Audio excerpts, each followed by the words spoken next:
We are here to declare our intention to implement our commitments, serve Kenyans, and to do so in a highly systematic manner. Our performance shall be robust. Our purpose is to make sure that the stewardship of public authority and resources will be responsible, transparent, and accountable. We desire to actualize the twin mandates of citizens' rights and government's obligation by governing well in a people-centric, results-oriented manner. We have made sure that every ministry, department, and agency has aligned their performances and policies with the fourth medium-term plan of the Kenya National Vision 2030, which now incorporates key government priorities under the 5 better pillars.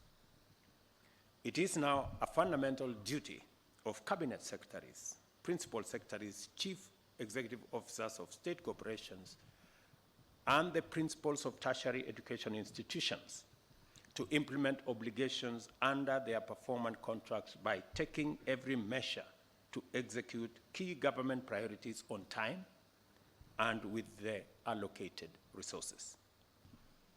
I see the difficulty that people have when we have to make difficult decisions. They think that we have overcommitted ourselves. I want to tell the people of Kenya, the commitments we made, the promises we made, we will keep each and every one in full.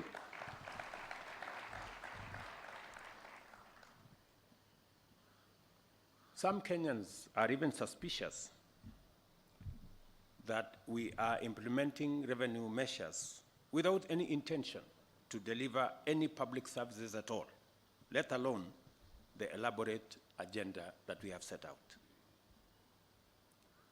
While I appreciate the goodwill and concern, I wish to state in no uncertain terms, in order to clear any confusion and to give comfort to all Kenyans, that this administration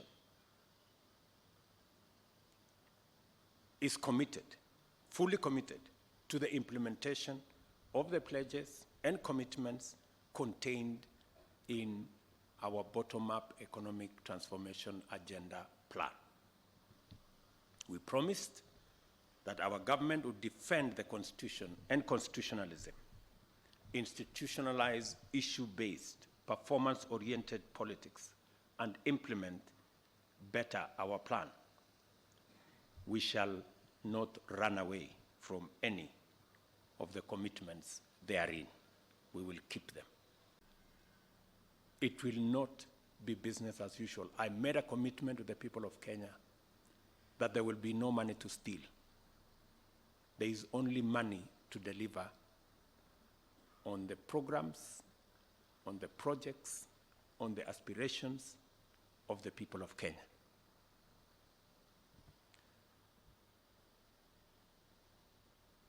A political culture of poor promise-keeping, as well as endemic corruption, has done significant damage to our social fabric by eroding trust in government and widening the rift that separates citizens' aspirations from government policy.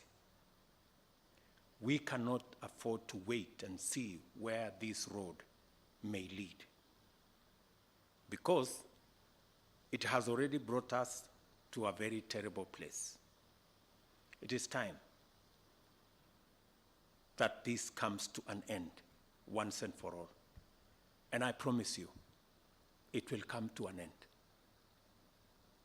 For those who have engaged in corruption incorrigibly, because I know, for example, the people in the procurement space. There was one lady in one of the roads departments corrupt to the core, to the extent that she could not be transferred by anybody, even by the minister, because if she was transferred, she will go to court, buy the court process, and make sure that she's returned. That is the kind of chronic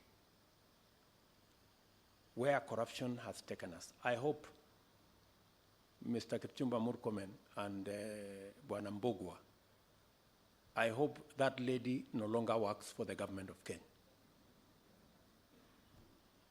Yeah. We cannot have such.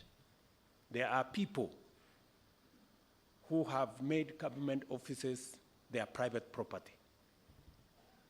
You try to transfer them elsewhere, they go to court, they go to some agency, you find them back. It will not happen. Yeah? Those kind of things, we must put them behind us. We are servants of the people of Kenya. We are not their masters. And we serve at the pleasure of the people of Kenya. We don't serve at their mercy.